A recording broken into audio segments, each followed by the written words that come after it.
Okay, I think we're sliced into the mainframe and ready to go. This is State of Play with Mint Press News, a live stream geopolitical editorial news show hosted by yours truly. We're going to examine and break down foreign policy events and really hone in on the absurdity of the modern condition. And tragically, we're not going to run out of any material anytime soon. So, my name is Greg Stoker. I'm a former U.S. Army Ranger turned analyst and commentator. And as a disclaimer, I'll repeat, this show is editorial, i.e. not entirely objective, because after 4 combat deployments, fighting a pointless forever war in Afghanistan, I now have a somewhat critical view of empire, just a little bit.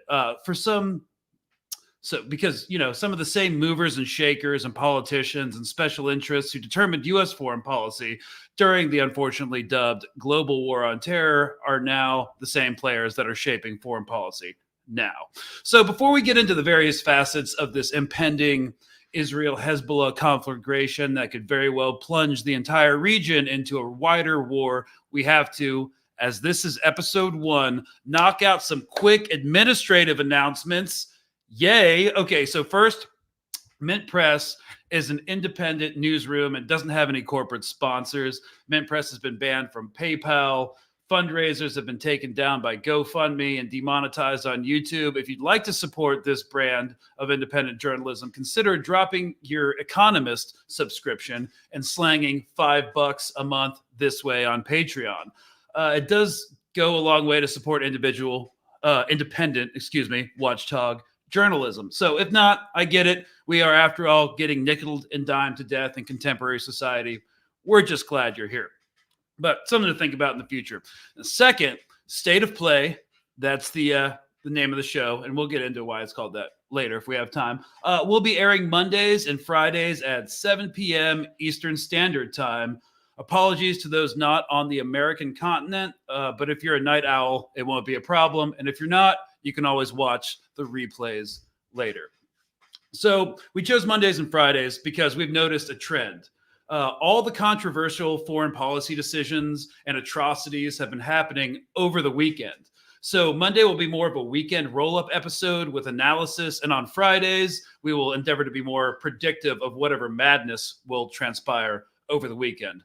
One episode a week will feature a live Q&A section at the end. So the last 10 minutes of this episode, after we get into the Israel-Hezbollah shenanigans, we're going to have a 10-minute chunk where I'm going to have time to answer some Q&A questions that producer Jim, will figure out and curate. So, and then the other episode is going to be generally a guest episode. So isn't that exciting? So over the next few weeks, we're going to refine it. We'll work out some rough spots. This is my first time ever hosting a live show. So what could possibly go wrong? All right, keep watching to find out. Anyways, let's get started. So I said on social media in November that Israel is prosecuting a ground assault against Hezbollah into southern Lebanon. And that idea is absolutely insane, which is why I thought it most likely wouldn't happen, or that the Biden administration, desiring self-preservation and to curtail the possibility of a wider regional war, would enforce political and military breaks on Netanyahu's government. Well, apparently there are no red lines when it comes to Israeli military operations, and the IDF and political leadership seem hell-bent on charge of the light brigading themselves into a death trap that is southern Lebanon. We'll get into why that is in a second. That's a very obscure Alfred Tennyson poetry reference.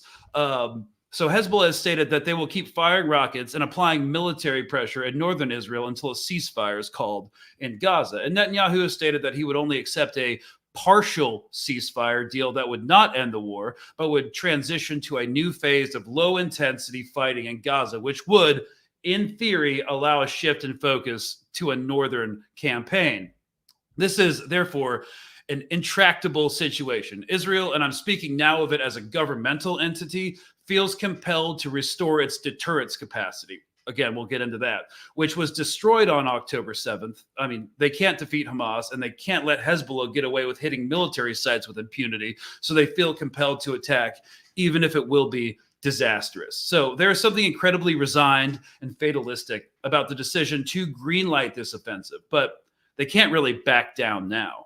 So let's start by examining why this course is fatalistic, as there is a great historical precedent to predict what is to come by looking at the 2006 Israel-Hezbollah war. The reasons for the outbreak in hostilities aren't as important as we are only looking at the performative effect. Who won? Who lost? What was the cost? What were the tactics, techniques, and procedures employed?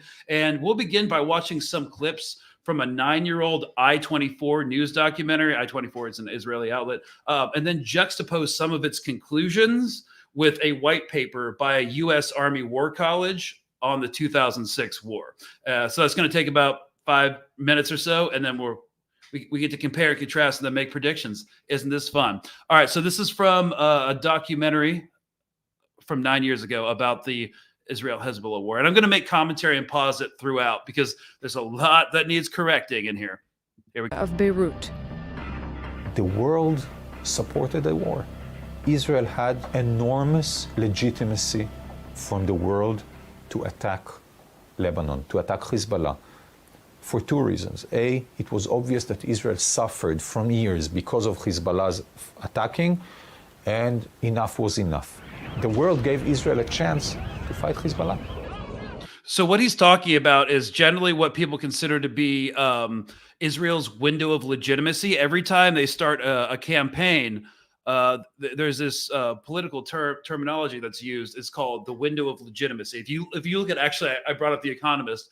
If you look at articles from November in The Economist, December, they did this entire piece called Israel Alone. You'll see that they referred to this concept of a window of legitimacy. And they said in January it was running out. Well, we're like half a year later, and the window of legitimacy where they can, in good faith and without having any political backlash, conduct combat operations, it's running out. And the reason I've only heard of, you may have only heard of the window of legitimacy thing when it comes to Israel, is because they generally use a lot of violence and it makes people uncomfortable. So that's kind of what he's referring to here. For 5 weeks, killing 1,500 and more Lebanese civilians, because the world said to itself, we must let Israel get the bad ones out of the way in order to keep on going on the path to peace. That was the thinking.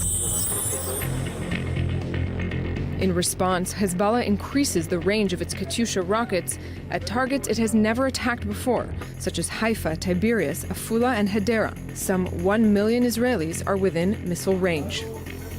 The Second Lebanon War turns the Israeli home front into the front line. 3,969 Katyusha rockets fired into Israel caused tremendous damage to property and lives. 44 civilians are killed and tens of thousands of acres of forest are set alight. Hundreds of thousands of Israelis are forced to crowd into badly maintained bomb shelters, revealing the disturbing lack of preparedness of the home front. We feel pressure, we feel fear, especially when you have little children and you have to take care of them. This feeling is not very pleasant, going back again and again to the shelter. Thousands of people from the north flee the missile threat and move into a tent city in the south of Israel. So I just wanted to bring up this situation because we're seeing a lot of the same things play out right now, right? There's 60,000 people in the north, Israeli citizens in the north, that have been displaced due to rocket attacks. They're having to be housed in, the government has told hotels that are housing them that they need to be prepared to continue to house them for at least until the end of the year. So they don't expect this. They're preparing for this not to be resolved anytime soon. And I just wanted to make out one point. The Katyusha rockets that Hezbollah fired in 2006, they fired an entirety of 3,000, like 3,600. Well, we're going to get into think tank reports from Israeli think tanks that say that Hezbollah can shoot that many rockets now. They have the operational capacity to shoot up to 3,000 rockets a day, and they have an entire cache of 150,000 to 200,000, some of which are precision. So, the civilian cost for people living inside Israel is going to be insane. And then we'll look at what happened to Beirut during this conflict, because they've said the exact same thing is going to happen. So it's good to be aware of this. Donated by Jewish oligarch Arkady Gaidamak. With joy and happiness, we drive away the evil. But not only the north of Israel is ablaze. During the first stages of the operation, most of the IDF's targets are hit by massive Air Force bombardments and artillery fire that cause tremendous damage to infrastructure, command posts, military bases, and manpower.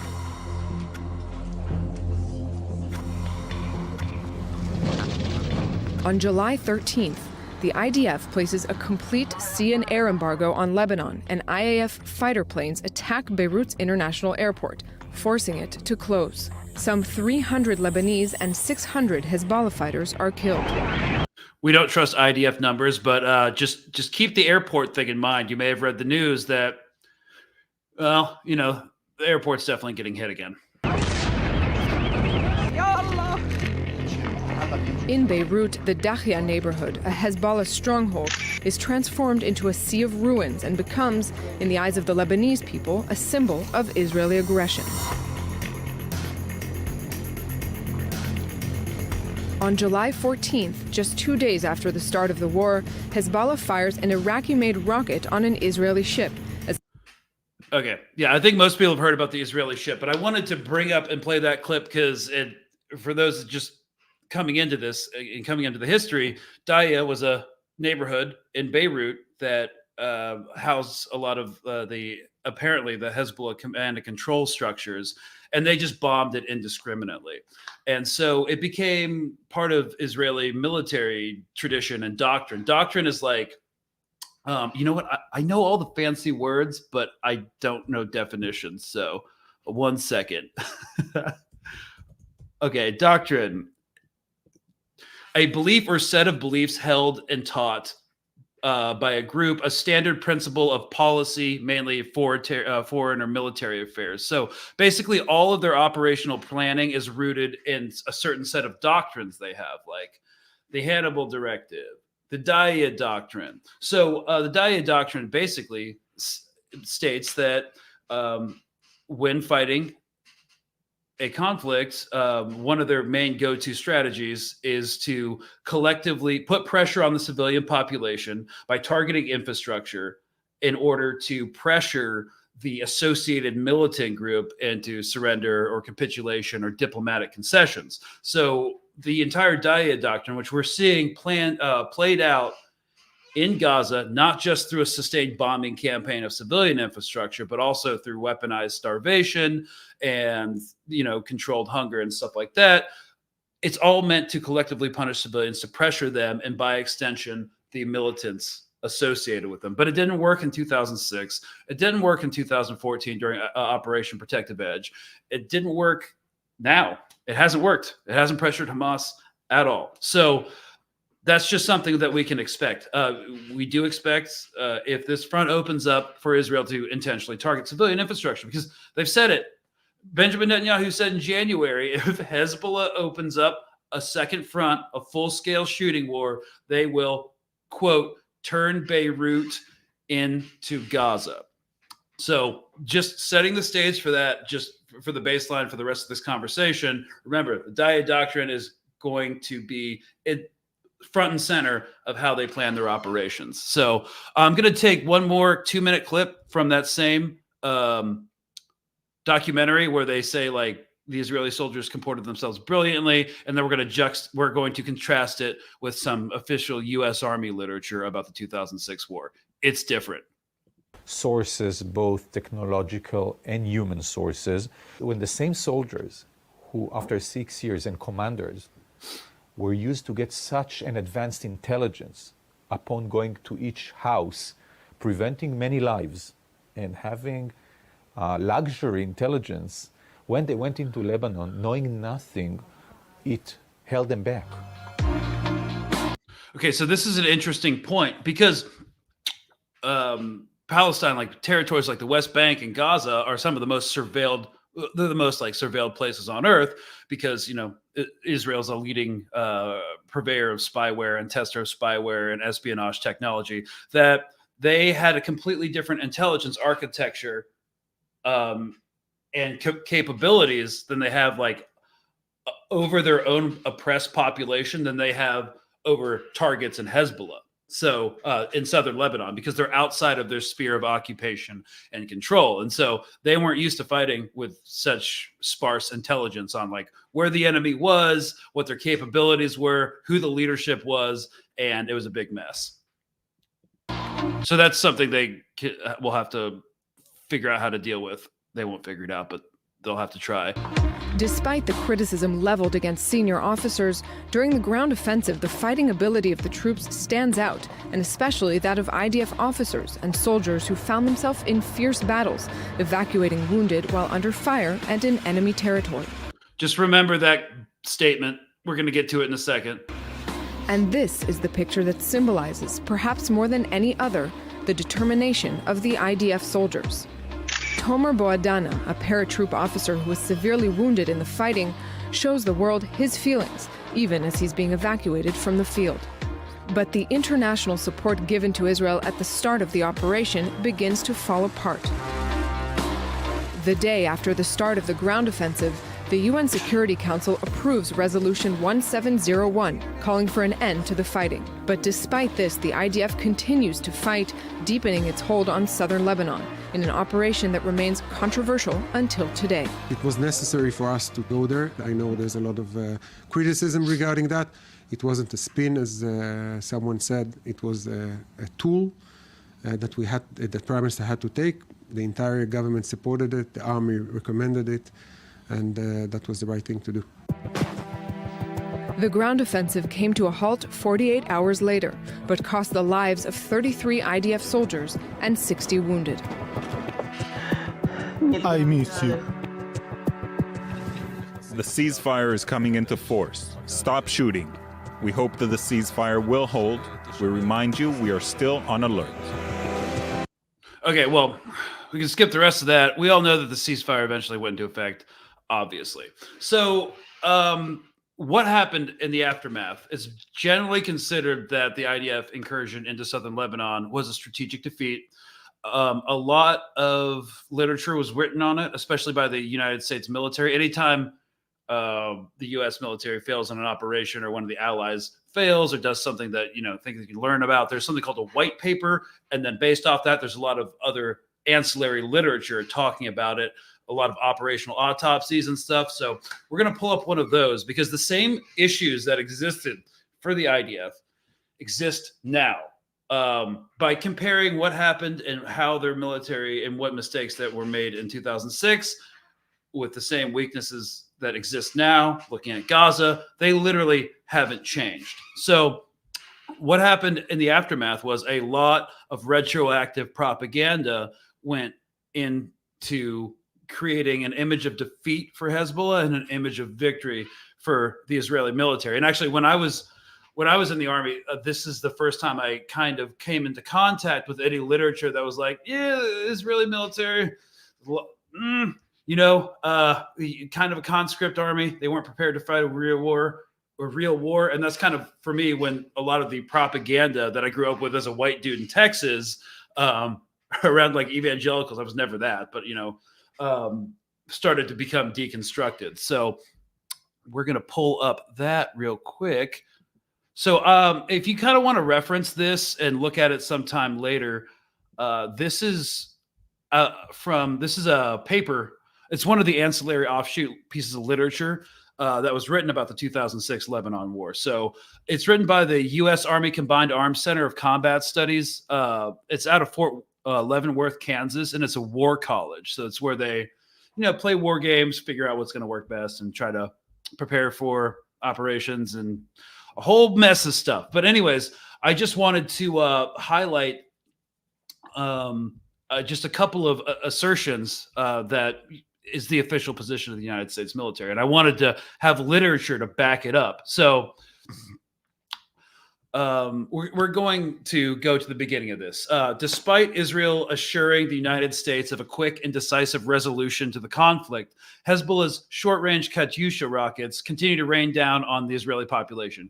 As days went by, it became increasingly apparent to both the Israeli Defense Forces and the Western military analysts that the IAF, Israeli Air Force, was having little effect on Hezbollah's rockets. Both their air defense artillery systems, both doing fighter intercepts to try to take down the rockets. And also the IDF was having very little success in destroying Hezbollah's command infrastructure and warfighting capabilities by just carpet bombing everything. It's almost like looking at Gaza, carpet bombing everything doesn't work. So when the IDF reluctantly moved its ground forces into southern Lebanon, the apparent ineffectiveness of the operation and the stubborn resistance of Hezbollah fighters stunned military observers worldwide. After years of highly successful counterinsurgency operations, or COIN operations, which we can talk about later, against the Palestinians, the IDF appeared remarkably inept to conduct a successful conventional war. Okay, so without question, the Israeli ground campaign revealed an army confused by its new doctrine. Soldiers were deficient in training and equipment, and senior officers seemed woefully unprepared to, quote, fight a real war. By the time the United Nations ceasefire went into effect on August 14th, 2006, many military analysts were convinced the IDF had suffered a significant defeat. One source held that Hezbollah's military suffered a significant defeat. And political victory was absolute and irrefutable. Hezbollah's political victory was absolute and irrefutable. Yeah, we're seeing the same thing happen in Gaza. Even more revealing were the comments by Mossad chief Meir Dagan, or however you pronounce that, the head of Shin Bet, Yuval Dishkin, during a meeting with Prime Minister Olmert in the immediate aftermath of the war. Both men pointedly told Olmert the war was a national catastrophe and Israel suffered a critical blow. So we're about to see the same things kind of play out again, right? They're literally going to try to reprise the same tactics, techniques, and procedure, which is bomb Beirut International Airport. Again, we're going to get to that in a second.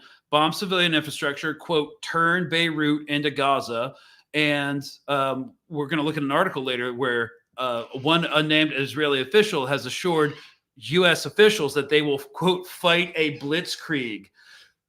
Not the best terminology, but like the entire premise of the Israel's military posture has always been they want to fight short, decisive, very violent wars that only last like 1 to 2 weeks, very short amount of time in other people's territory. Because Israel doesn't really have a lot of strategic depth, which means there's not a lot of standoff between the front lines in a conflict and their industrial centers. So short range and medium range rockets, if there's not a lot of standoff from the front line, can shoot and target en masse water desalination and transmission facilities, power stations, just about any relevant military base, which is why Cyprus has been getting involved in this, because the Israeli military knows that if they open up a front, all the air bases in the north and middle Israel will be destroyed, leveled. They'll have holes in their tarmac so they can't land and take off with fighter craft or,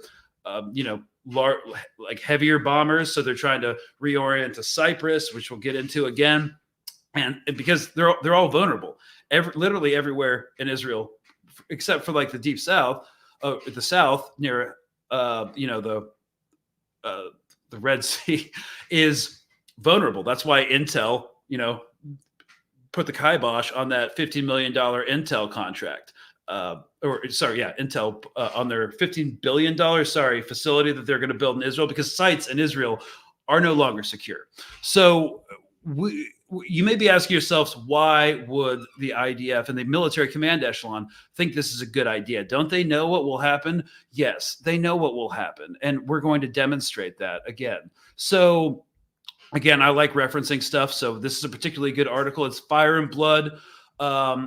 It's on the Calculus Tech website. It's an Israeli tech magazine. But they did a whole article about over 100 senior military and government officials participated in a report by Reichman University's Institute for Counterterrorism. And so Reichman University is one of their posh universities, in Israel. So it details how unprepared the Israeli home front is for an all-out war with Hezbollah. And this was before October 7th. I mean, they updated it to, I think it was in February. They updated the article, but the original one was written before October 7th. So we already know what's going to happen.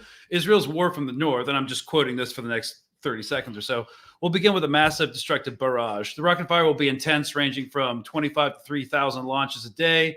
per day, including less accurate rockets. Periodically, Hezbollah will concentrate its efforts, launching towards single target areas like a base or a city, dense population centers. Because if Israel starts hitting dense population centers in Beirut, Hezbollah is going to respond, because Nasrallah has already said that we're going to fight without rules and stuff like that. So populations, they've been limiting themselves to military targets, mostly air defense artillery systems in northern Israel, and military intelligence equipment like radar blimps and stuff like that. So, okay, so on the early stages of the conflict, terror organizations, all Iranian proxies, in the Levant, like Iraqi militias, etc., will join Hezbollah, and they will shoot all their UAVs, their suicide drones. And there's been some talk about like 100,000 fighters will join the fight. Maybe a few thousand could show up, but mostly it's just going to be launches of rockets and suicide drones from the Levant. And so, beyond causing immense destruction to Israel, including thousands of casualties, precision guided munitions will attempt to physically strike and destroy Iron Dome batteries. So this is before they knew Hezbollah's full capabilities. Like, they've already taken out one Iron Dome battery. They tried to deny it, but it looks like it's pretty much confirmed that they took out one Iron Dome battery, potentially 3. So they said in this report, the rate of fire will challenge Israeli tech like never before. Stockpiles of Iron Dome interceptors and David Sling missiles will be depleted within a few days of the fighting, leaving Israel exposed to thousands of rockets and missiles without effective active defense. And this is before any of the ground fighting starts. This is how kind of insane all of this is, because, as you know, as you guys may have heard, like, Hezbollah has honeycombed their entire military infrastructure beneath southern Lebanon. Their tunnels are more sophisticated. They're modeled after the Vietnam tunnels. They're more sophisticated, more reinforced and hardened than the Hamas tunnels. And the IDF has already been pretty ineffective at finding, fixing, and destroying those tunnels. And, some of those tunnels go into the Galilee. So if Israeli ground force, and they know this, if they advance into southern Lebanon, there will be Hezbollah infantry elements appearing in their backfield into the Galilee, unchallenged, until they come across behind the lines of Israeli forces. So that will be a whole nightmare. So it's just kind of insane. And so we kind of wanted to talk about, like, why, taking all of this into account, they would do this. So, because they know that all the infrastructure within Israel will be completely compromised. Again, that's why they wanted to start using British air bases in Cyprus, because, as you know, 4% of Cyprus is owned by the British. It's a relic of colonialism. Those are RAF air bases, Royal Air Force bases, that we suspect have been used to fly bombing sorties out of Cyprus into Yemen to target Houthis. And they'll need ports, because Haifa, as you saw in the 2006 documentary, Haifa got shut down. Ashdod will get shut down again. They'll need ports to have international shipping. That will all shut down. Everyone's everyone's Amazon packages will be not arriving on time. Electricity will not work. And then guess what? People are going to be trapped there, because guess what? If they hit Beirut International Airport, Ben Gurion International Airport's getting hit too. It's going to be a tit for tat thing. So a diplomatic solution would be the best option. So Hezbollah has said what their red line is, and they said what their conditions for a ceasefire are. But then again, Israel said those are unacceptable, because Benjamin Netanyahu said today that they will only accept a partial ceasefire for the first phase of the hostage transfer in Gaza, which means Hezbollah's criteria will not be met, which means, and then Israel can't back down, because we're about to get into deterrence capacity and why they feel like they can't afford to. So you'd be like, okay, so if they are serious about actually fighting this campaign, knowing all the damage that they're going to sustain, I can show you what their answer has been. So you can pull up some CNN articles. This was reported by CNN before this past weekend. So, U.S. officials have not explicitly told Israel that they oppose any attack against Hezbollah, but they are warning them that their actions could lead to a greater war, which the two sides don't actually want, a U.S. official said. Israel has made the case that it can pull off a blitzkrieg. Not the best word to use, but the U.S. is warning them that they may not be able to ensure that it remains a limited campaign, the officials said. Okay, well, again, if you can't defeat Hamas in a blitzkrieg, how are you going to defeat Hezbollah in a blitzkrieg? Because Hezbollah is orders of magnitude above Hamas in terms of discipline, in terms of equipment, in terms of training, in terms of open supply lines. Because guess what? They don't have to operate in an open air concentration camp. Like, they have freedom of movement. They have freedom of training. They can get supplies in. They can get the fancy rockets in. They're just incredibly more dangerous. Plus, they also have more combat experience than Hamas had at the start of this of October, because they have like thousands of dudes, like tens of thousands of dudes that fought against the Islamic State in the Syrian civil war. So it's estimated they have over 70,000 fighters.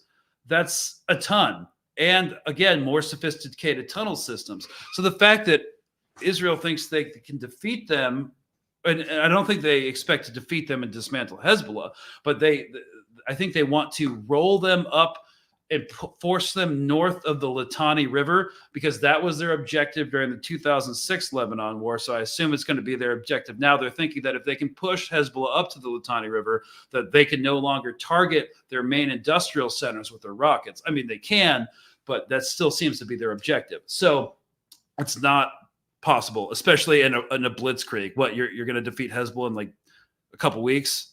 Like, what? No, but that's kind of where the apparatus decision making is at right now. So the Israeli military and intelligence apparatus knows that an all-out fight against Hezbollah would be inestimably damaging. That's why they have tried to make moves to co-opt air bases in Cyprus. We've already mentioned this.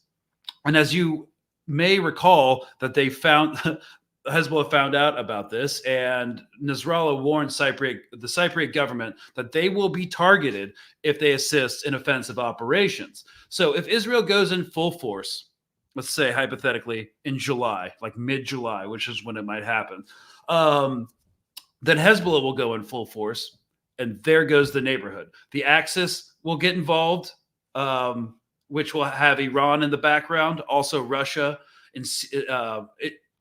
Also Russia is in Syria, and they are also allying behind the scenes with the Axis. If the West tries to help via Cyprus, or if Cyprus really is providing cover for Israel, Cyprus will be hit, which means that the UK will be dragged in. The UK owns 4% of the land in Cyprus as a relic of colonialism. It's where the bases are. As I've mentioned, also, although Cyprus is in the Middle East, it is in the Middle East. It's also part of the European Union, which will then drag those actors in. And so late last week, within hours of Nasrallah issuing the threat, however, that, Cyprus will become a legitimate target if they get involved, the Cypriot president, Nikos Christo. Oh, God. I lived in Athens for like 7 months. I still can't pronounce a lot of Greek last names. Nikos Christa guy.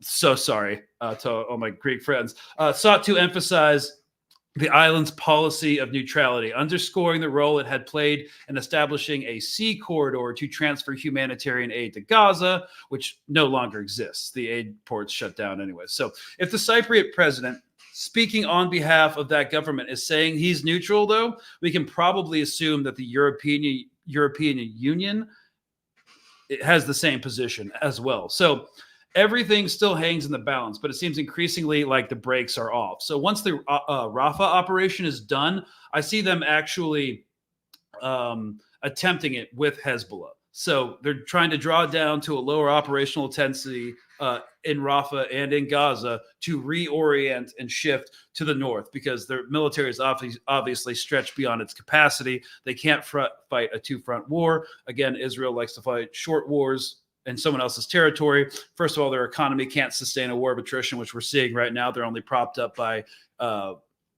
repeated U.S. spending and funding packages. A lot of that is stimulus and it's payroll for soldiers. It's not just bombs.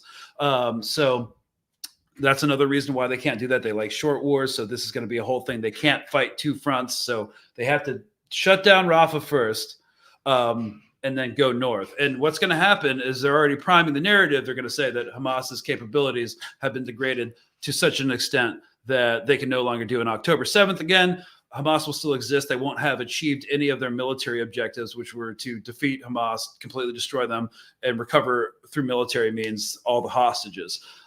So what's going to happen is like an Iraq War George Bush moment. You guys remember? I forget which year it was in the Iraq War, but I think I was still in high school.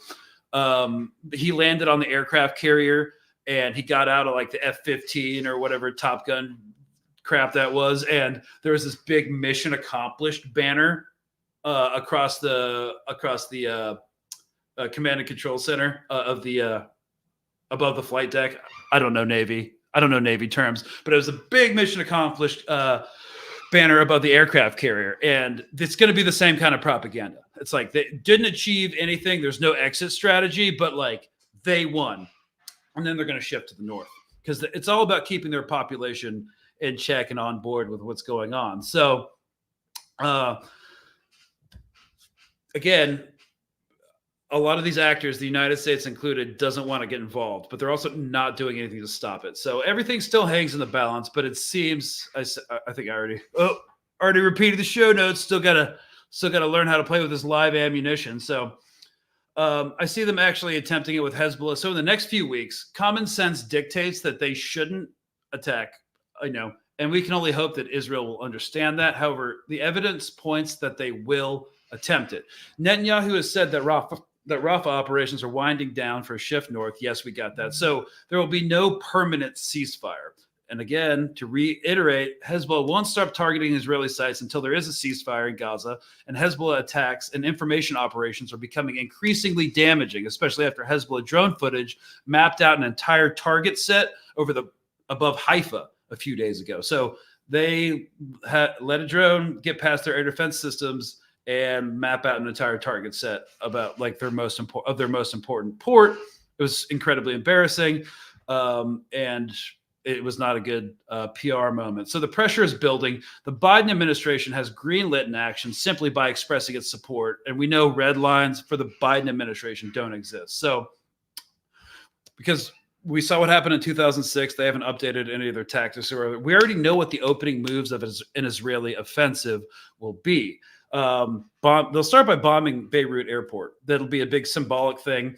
And because we know how Israel primes the narrative, they just had an entire newspaper article or accusation saying that Hezbollah has weapons caches in the Beirut International Airport. The Lebanese government said that was absurd. It was a lie, but Israel's already priming the narrative for its own people because we know, remember Al-Shifa Hospital in November, where before they started attacking it, they did like 3 different assaults, but before the first assault, they had this massive propaganda campaign where they showed a CGI of all the tunnel systems in Al-Shifa Hospital. They're doing the same thing, and none of them existed, right? But they're doing the same thing with the Beirut airport. So I don't know if you remember this video from IDF's official channel, but yeah, this is Al-Shifa Hospital. We got all the tunnels here. Remember, we got all these terror tunnels. And you know what I like about this? Literally, there's no doorways to any of this. Like, look at this. There's a whole terror office, but like, how do they get in there? Like, honestly, do they teleport? Do they just like respawn inside to do terror things? I don't know. But anyways, so there was supposed to be this extensive tunnel system beneath Gaza, and literally none of it existed. It was all a lie.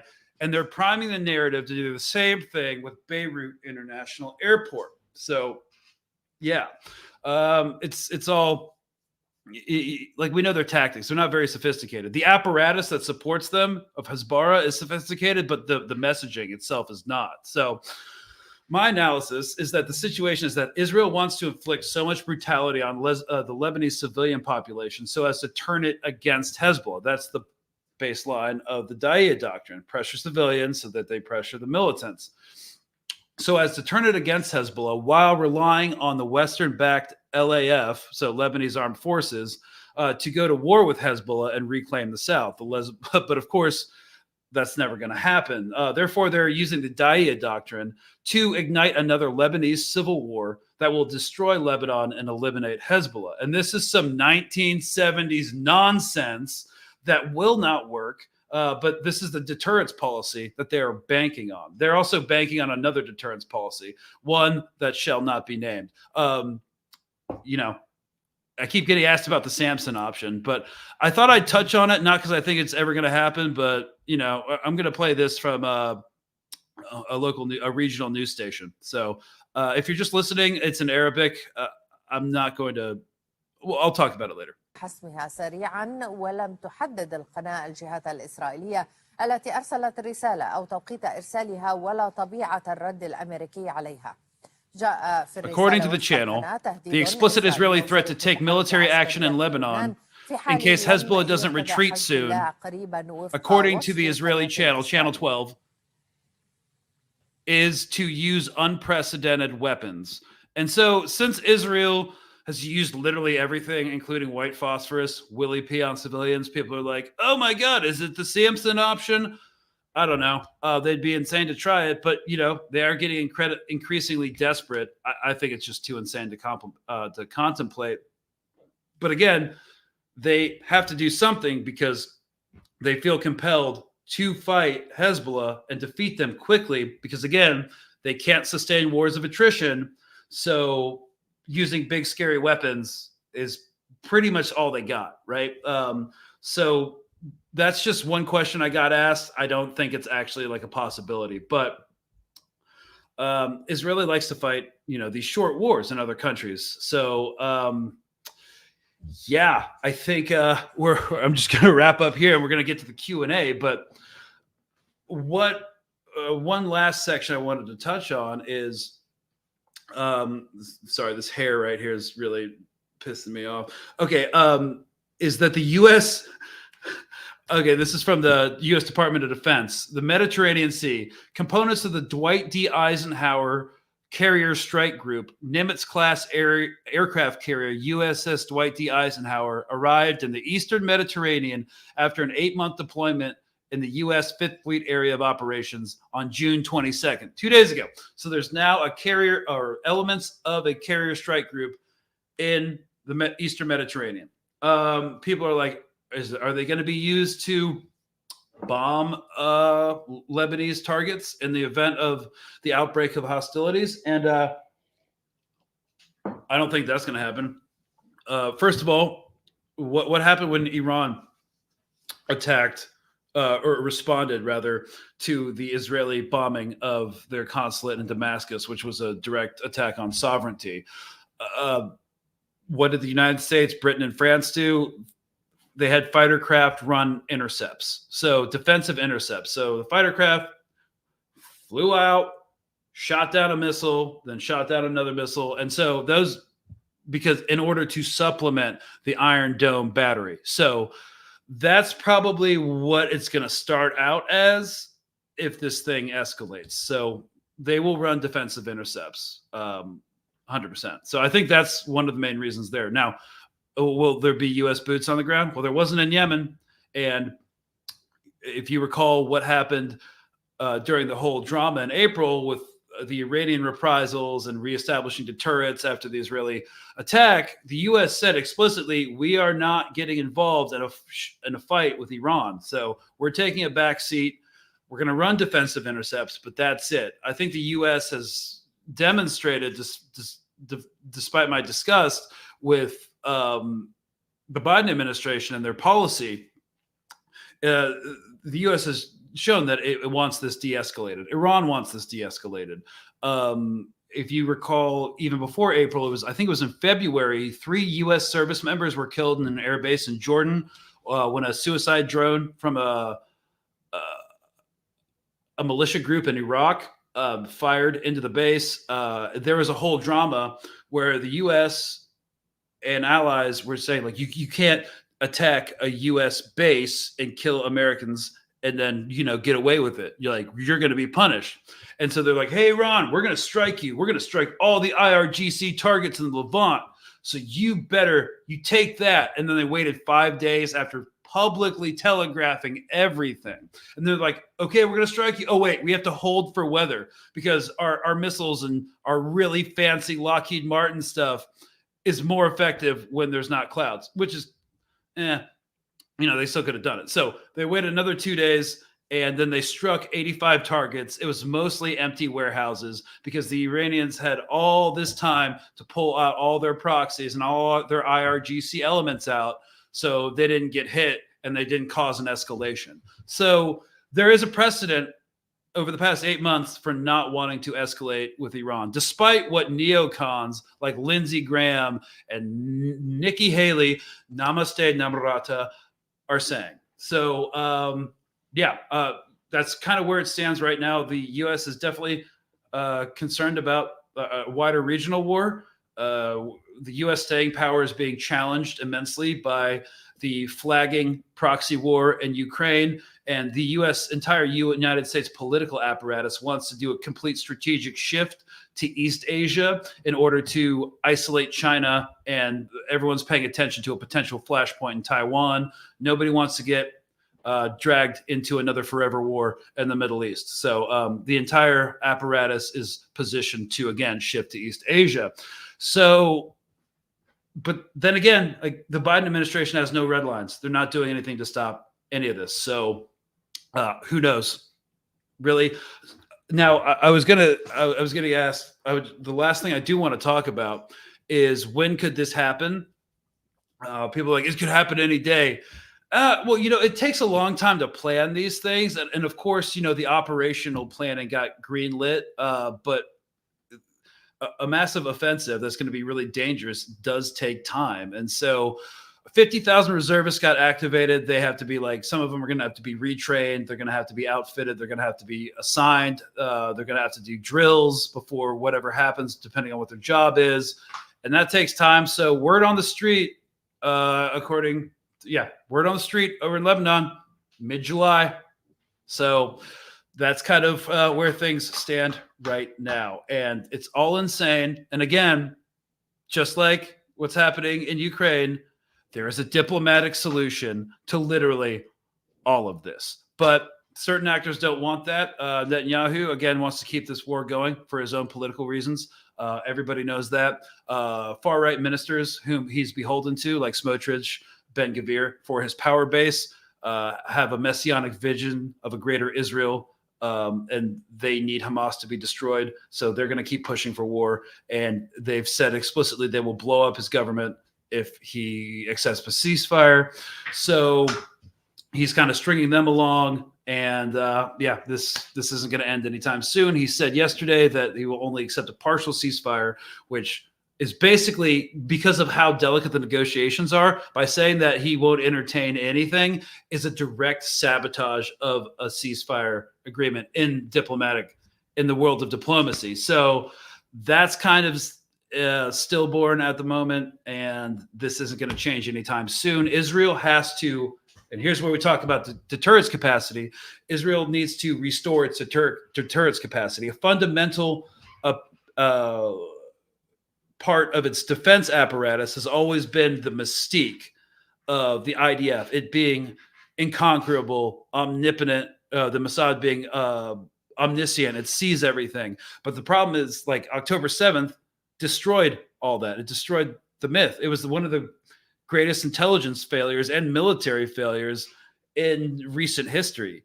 And so in order to get back this idea that they're big, scary, no one ever wants to fight them, they have to defeat Hamas, which they can't. They have veteran IDF intelligence officers.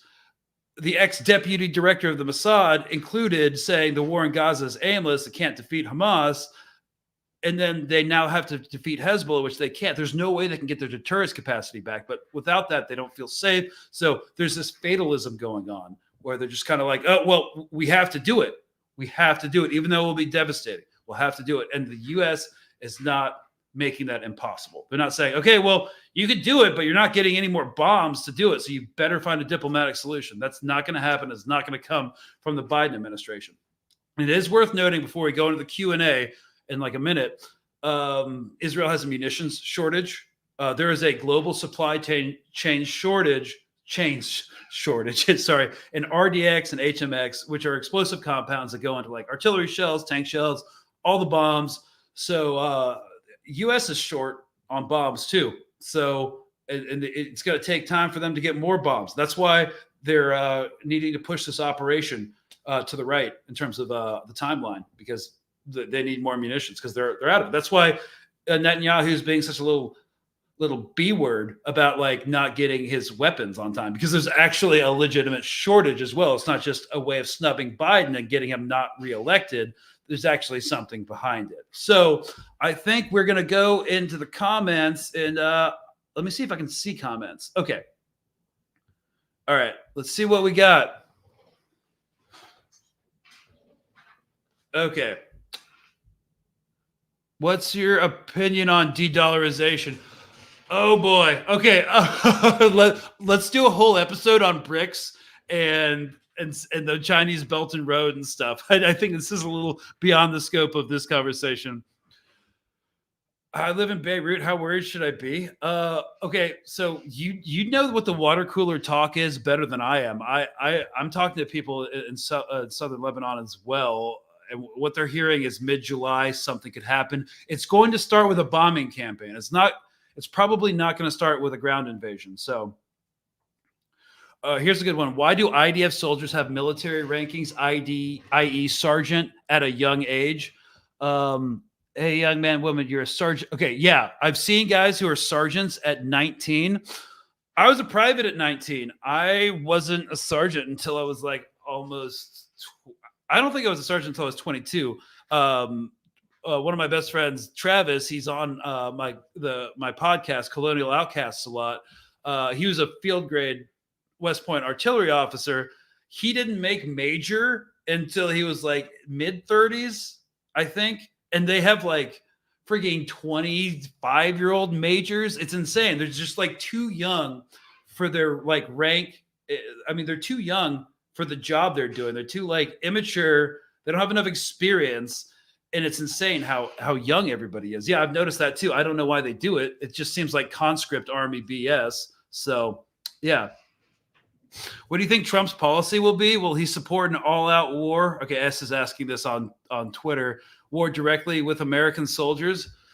Trump didn't get involved in a lot of stuff he could have gotten involved in, especially with like Iran. So I'm hoping not.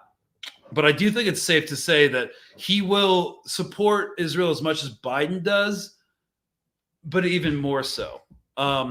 What we can hope for is that this conflict ends and there's a ceasefire, there's a diplomatic solution before November.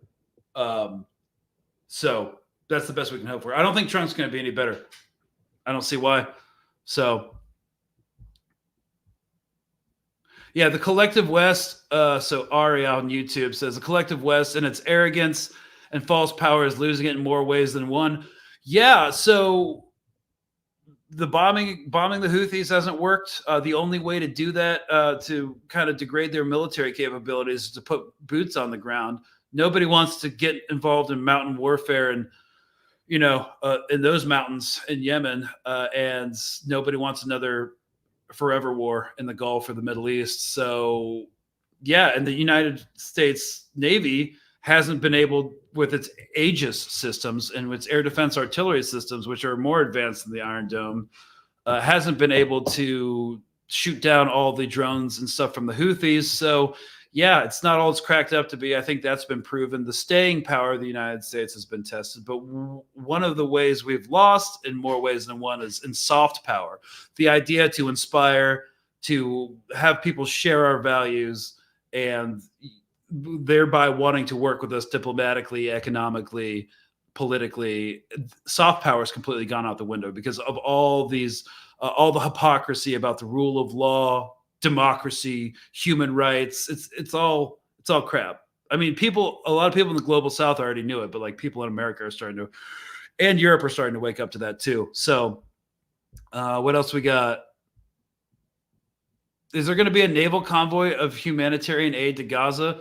Where the F's the Navy aid ships to break the Gaza blockade? What's your take on sending aid into Gaza? I mean, how are you going to get aid into Gaza? You can't land ships. The aid port's gone. The aid port was just a propaganda piece, guys. It wasn't actually like the last thing that was reported was the aid port is getting decommissioned. So who is the Israeli rep that met with Blinken today? Okay, so apparently Yoav Gallant and Amos Hochstein, the special envoy to Lebanon, met with Blinken. We're not going to really know about what they were talking about. Hopefully, they're talking about de-escalation, but who knows? They're not talking about de-escalation in Ukraine. So, U.S. foreign policy is always a monolith. So I don't know why they would do that. So. I think they probably talked about when the war is going to happen, what the U.S. will be willing to support and what it won't be willing to support, what the extent of U.S. involvement will be. And I think my money is still on doing defensive intercepts of Hezbollah rockets, but that's it. And you know what? The ability for the United States to do defensive intercepts on Israel from the Eastern Mediterranean is going to be a lot less effective because Hezbollah shoots and the rocket impacts pretty quickly. That's not enough time to launch a fighter from an aircraft carrier and have it intercept it. So it's going to be a completely different and less effective situation than it was when all those rockets were launched from Iran across the Levant, being tracked by satellites.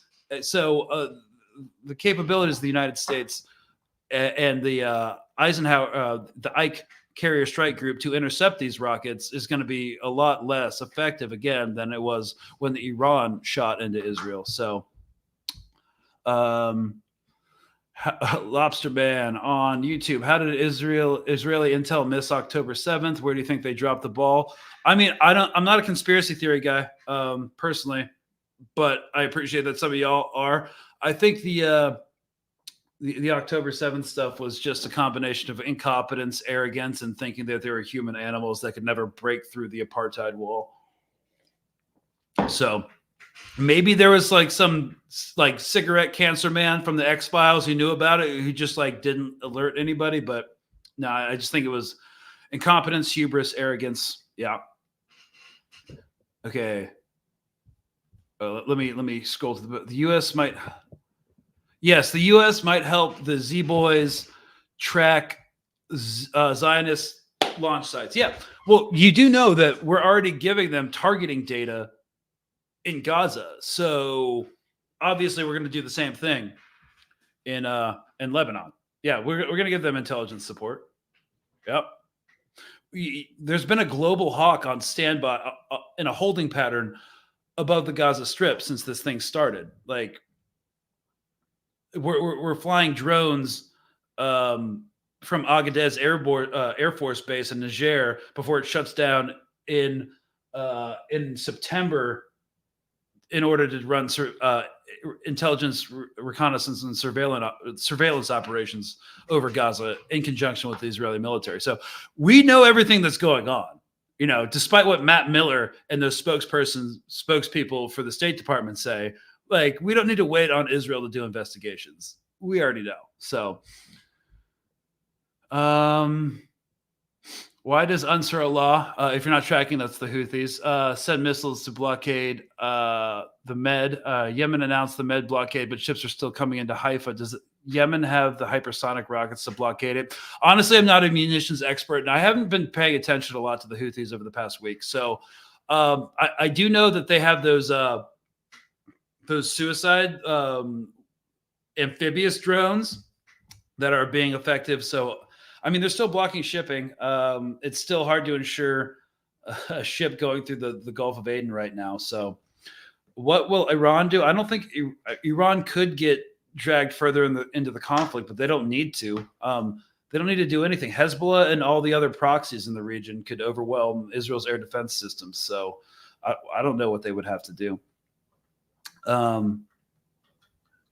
Yes, check Columbia University trading on terror proves Israel knew. Conrad Jones, their mobile launch sites, no real point in tracking. Wilderness of mirrors intensifies.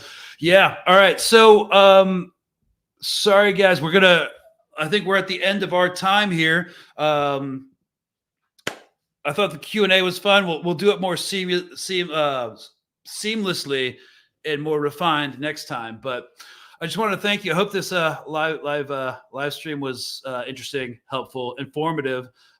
Again, if it kicks off, I don't think it's gonna happen this week. These invasions take a long time to organize. Again, Rafah has to be wound down. More arms and munitions have to be sent to Israel. They need more time to plan and to prep the reservists to go into southern Lebanon before this happens. So mid-July, which is the word on the street, apparently in South Lebanon, is a really great estimate. And hopefully, and again, there is still time to come to a diplomatic solution. So I hope everyone's freaking insane, because literally none of this is necessary. So great. This was the flagship pilot episode of State of Play at Mint Press News. And you guys are awesome. Thanks so much. And again, consider Patreon if you want to support monetarily independent watchdog journalism. So thank you so much. My name is Greg Stoker, and I hope to see you next time on State of Play at Mint Press News. Cheers, y'all. See you next time.